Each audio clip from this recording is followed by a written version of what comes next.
Hey everybody, and welcome back to the channel. Isola here with Flick Direct, and we have a lot of Blu-rays to get through. I just recently got my hands on Nosferatu and thought I'd share my thoughts on it and give you my opinion. So grab your popcorn, sit back, relax, and let's get this started. So, set in the 1830s, we have an estate agent named Thomas Hutter, and he travels to Transylvania to meet Count Orlok, who is interested in some property. Back home, Thomas's wife, Ellen, who unfortunately has disturbing visions, sees one and actually is very concerned for her husband's well-being. Now, her visions prove true as Thomas has to deal with this very dark force where the ultimate prize is actually his love, Ellen. I am a huge fan of anything Nosferatu slash Dracula, so I was very excited to hear that they were remaking this. Nosferatu has been around for a very, very long time, so there are a lot of books, just a lot of entertainment about the origin of Count Orlok. So I'm always excited to see what comes of these tales and how much they actually stick to the original or take a spin on things. And when I heard about the cast, I was even more hopeful that this would be great because you have Bill Skarsgård, you have Nicholas Hoult, you have Willem Dafoe, Emma Corrin, and then you also have Lily-Rose Depp. So, I mean, the cast is pretty good. I don't think you can go wrong. That alone should make you want to see this movie. Nosferatu, the movie, really focuses on obsession and fear. The story slowly builds and just gives you a lot of unsettling and uncomfortable feelings throughout. And of course, you have those moments of jump scares and just fear for your life because, I mean, it's a story about Dracula, basically. So be prepared to jump a little bit. Overall, they did a really good job with character building, but I did find that there were a few holes with the story of Ellen and the vampire's connection. I feel like there just wasn't enough to really have you understand why there was such an obsession with her. And I just think that it would have helped with the ending more. Now, even though I would have liked it to be more powerful, it still isn't a complete miss. So it's just me kind of nitpicking more on the ending of the movie itself. And I feel like if there was just a little bit more backstory there, it would have been more impactful and you would have maybe had a clearer understanding as to why there was such a need and obsession in the end.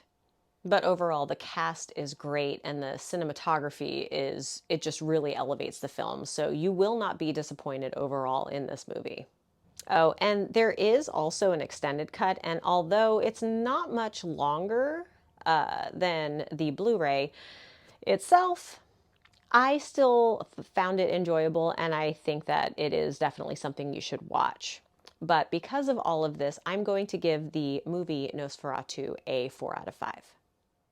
Okay, so let's move on to video because that's usually what I do next. We've got Nosferatu coming to us with a Blu-ray with a 1080p AVC encoded video.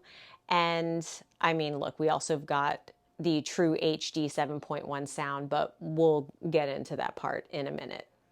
So this film is a little different. It's not very colorful, but I'm sure most of you expect that, especially with the time frame and the type of movie.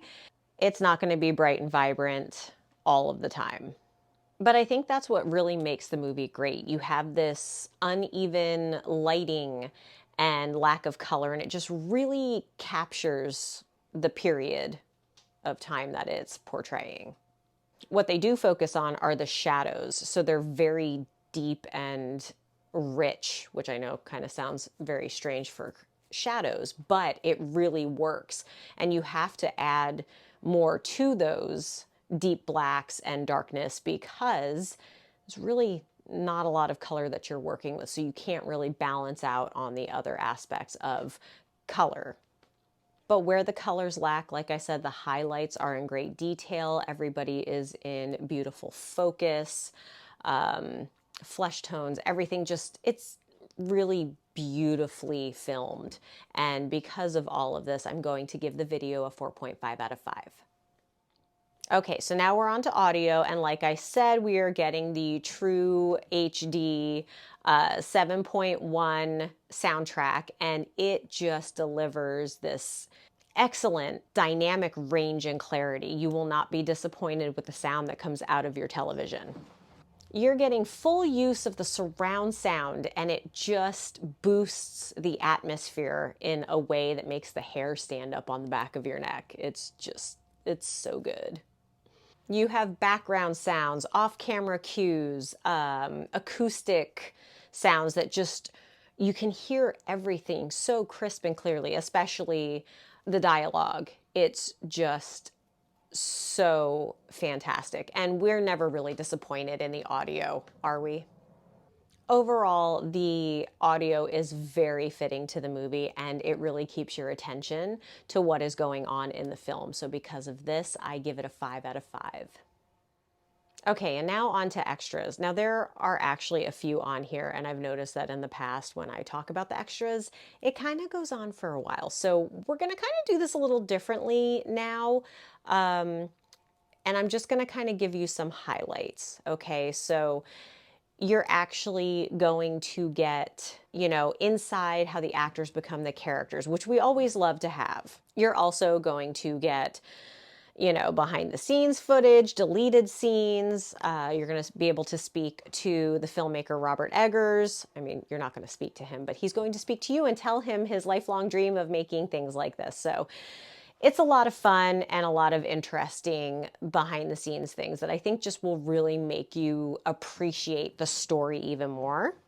I think one of my favorite ones was Becoming Count Orlok, because it's taking you through the FX and prosthetic and makeup process. And I always find that really fascinating, especially because I do like to make costumes. So it's kind of learning how they do all of that makes it easier for you to kind of learn tips and tools of how to do it yourself. I mean, look, they have a lot of stuff that you need access to, but it's still great to see how they do it nonetheless. You're also going to get things like how they made the costumes for the right time period, and also settings. And so it's just, and props as well. You have to have all of these things to fit in. And so it was really crazy and a cool thing to watch how they did all of that.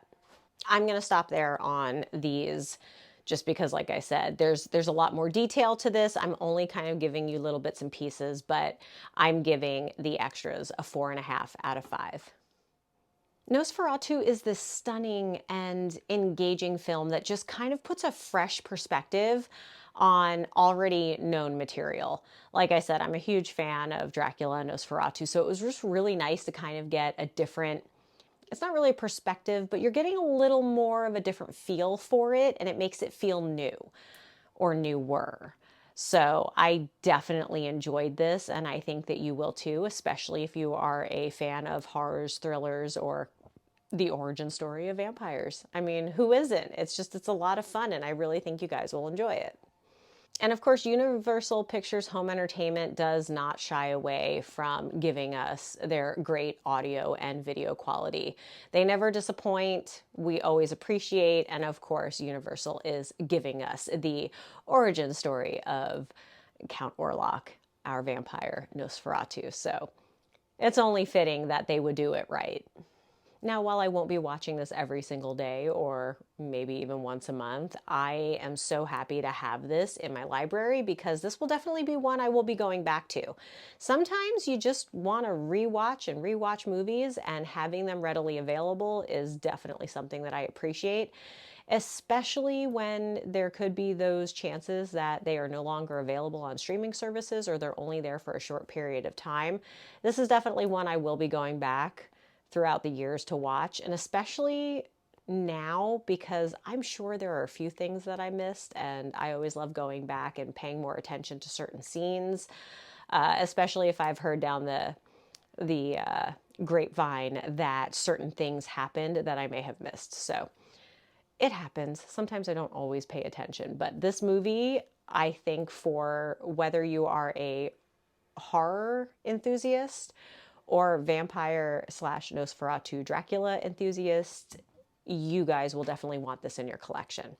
So because of all of this, I am giving the Blu-ray of Nosferatu a 4.5 out of 5. Now, you guys are really lucky. We only got a few days until it is released, February 18th. So be sure to get up on that laptop or your phone and pre-order it today so you can get your copy as soon as it's released. And with that, this concludes my review of the Blu-ray of Nosferatu. Please be sure to like and subscribe to all of our channels so you never miss out on any entertainment news. Thanks for watching, and we'll see you next time. Bye!